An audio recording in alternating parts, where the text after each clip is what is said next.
세계에서 가장 큰 나라 북극해와 바이카로를 가진 러시아는 도대체 어떤 나라일까요?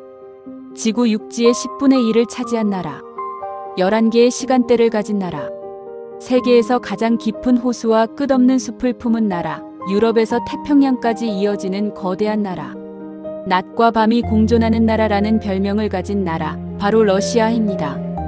오늘은 세계에서 가장 큰 나라 러시아의 자연과 국토에 대해 알아보겠습니다. 본 영상은 저자 홍윤근이 2020년 발간한 러시아를 알자의 책 내용을 바탕으로 제작하였습니다. 먼저 러시아의 국기부터 살펴보겠습니다. 러시아 국기는 위에서부터 백색, 청색, 적색으로 이루어진 3색기입니다. 백색은 흔히 고귀함과 진실, 자유와 독립을, 청색은 정직과 헌신, 충성을, 그리고 적색은 용기와 사랑, 희생을 상징한다고 설명됩니다. 그렇다면 러시아는 얼마나 큰 나라일까요? 러시아의 면적은 약 1710만 제곱킬로미터에 이릅니다.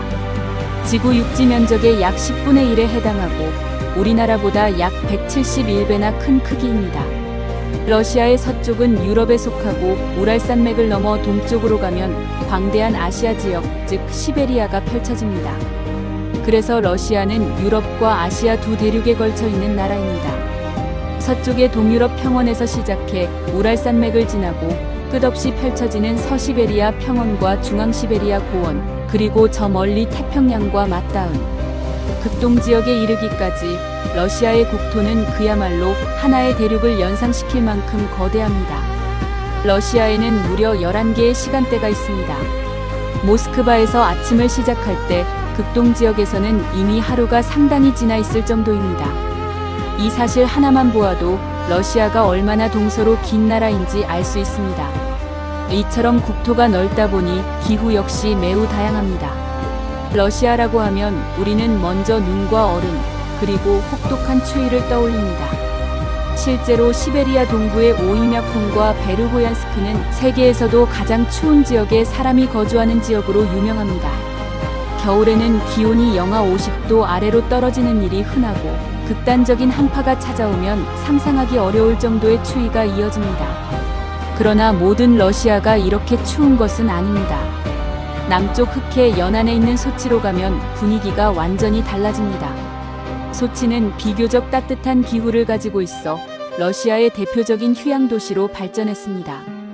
한 나라 안에 북극의 혹한과 따뜻한 흑해 연안이 함께 존재하는 것입니다. 이것이 바로 거대한 러시아 국토가 만들어내는 자연환경의 다양성입니다. 러시아는 또한 강의 나라라고 할 수 있습니다. 거대한 국토를 가로질러 수많은 강이 흐르고 있습니다. 유럽 러시아를 대표하는 강은 바로 볼가강입니다. 볼가강은 러시아 사람들에게 단순한 강 이상의 의미를 가지고 있습니다. 오랫동안 사람과 물자가 이동하는 중요한 교통로였으며 러시아의 역사와 문화, 경제를 함께 만들어 온 강입니다. 그래서 러시아에서는 볼가강을 친근하게 어머니 볼가라고 부르기도 합니다. 시베리아로 이동하면 규모가 더욱 커집니다. 오비강, 예니세이강, 레나강과 같은 거대한 강들이 남쪽에서 북쪽으로 흘러 북극해로 들어갑니다.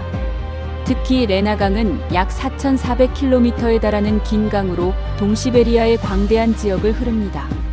극동 지역에는 러시아와 중국의 국경을 따라 흐르는 아무르강이 있습니다. 이 강들은 사람과 물자를 운반하고 농업과 산업에 물을 공급하며 수력 발전에도 중요한 역할을 합니다. 그리고 수많은 동식물이 살아가는 거대한 생태계이기도 합니다. 러시아는 강뿐만 아니라 호수의 나라이기도 합니다. 그 가운데 러시아를 대표하는 호수를 하나만 고르라고 한다면 단연 바이카로를 빼놓을 수 없습니다. 시베리아의 푸른 진주, 바이카로는 시베리아 남동부, 이르쿠츠크주와 부랴티아 공화국 사이에 위치하고 있습니다. 그런데 바이카로는 단순히 큰 호수가 아닙니다. 세계에서 가장 깊은 호수입니다. 최대 수심은 1642m에 이릅니다. 서울 남산의 높이가 262m이니 남산을 여러 개 쌓아도 바이카로의 가장 깊은 곳에 미치지 못합니다. 더 놀라운 사실이 있습니다. 바이카로에는 전 세계 지표 담수 중 약 20% 이상의 물을 보유하고 있습니다. 호수 하나가 가지고 있는 물의 양이라고 생각하면 엄청난 규모입니다. 바이카로는 또한 세계에서 가장 오래된 호수 가운데 하나입니다. 약 2,500만 년의 역사를 가진 것으로 알려져 있습니다. 오랜 세월 동안 다른 지역과 고립된 환경이 유지되면서 바이카로에는 이곳에서만 볼 수 있는 수많은 독특한 생물이 살아가게 되었습니다. 대표적인 동물이 바이칼 물범입니다. 바다와 멀리 떨어진 거대한 담수호에 물범이 살아간다는 사실 자체가 매우 흥미롭습니다. 이처럼 바이카로는 엄청난 담수 자원뿐 아니라 독특한 생태계를 간직한 곳이기도 합니다. 그래서 유네스코는 바이카로를 세계자연유산으로 지정하여 그 가치를 보호하고 있습니다. 러시아를 이야기하면서 또 하나 빼놓을 수 없는 것이 있습니다. 바로 숲입니다. 비행기를 타고 시베리아 상공을 지나가 보면 끝이 보이지 않을 정도의 침엽수림이 이어집니다. 이 거대한 북방 침엽수림을 타이가라고 합니다. 시베리아와 러시아 극동 지역에는 세계 최대 규모의 타이가 숲이 펼쳐져 있습니다. 러시아 국토의 거의 절반이 산림으로 덮여 있을 정도입니다. 대표적인 나무로는 낙엽송과 소나무, 전나무, 가뭄비나무 등이 있습니다.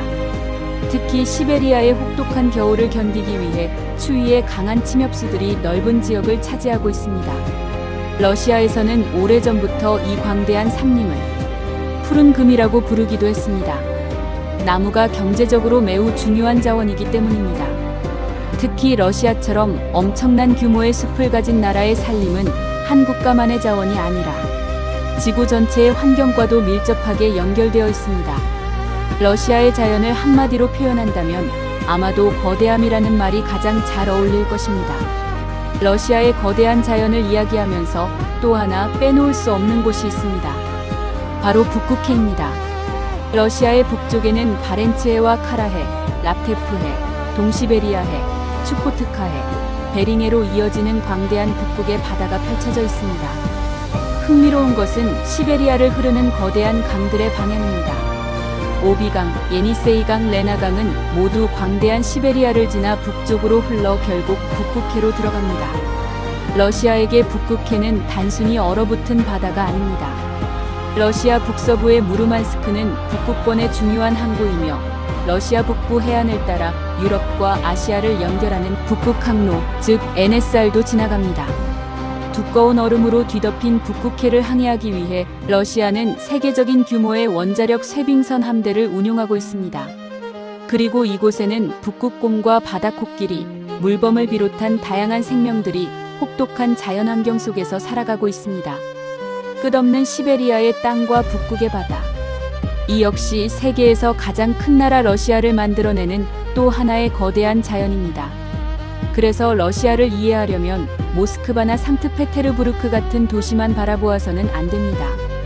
우랄산맥을 넘어 끝없이 펼쳐지는 시베리아, 북극해를 향해 흐르는 거대한 강, 수천만 년의 세월을 간직한 바이카로, 그리고 지평선 너머까지 이어지는 타이가 숲을 함께 보아야 합니다. 그때 비로소 러시아라는 나라가 얼마나 거대한 공간 위에 존재하는지 조금이나마 느낄 수 있습니다. 세계에서 가장 큰 나라 러시아, 그 거대한 땅에는 강과 호수와 숲, 그리고 우리가 아직 잘 알지 못하는 수많은 자연의 이야기가 살아 숨쉬고 있습니다. 지금까지 아시아전략연구소와 함께 광대한 대륙 위에 펼쳐진 러시아의 장엄하고 다채로운 자연지리를 살펴보았습니다.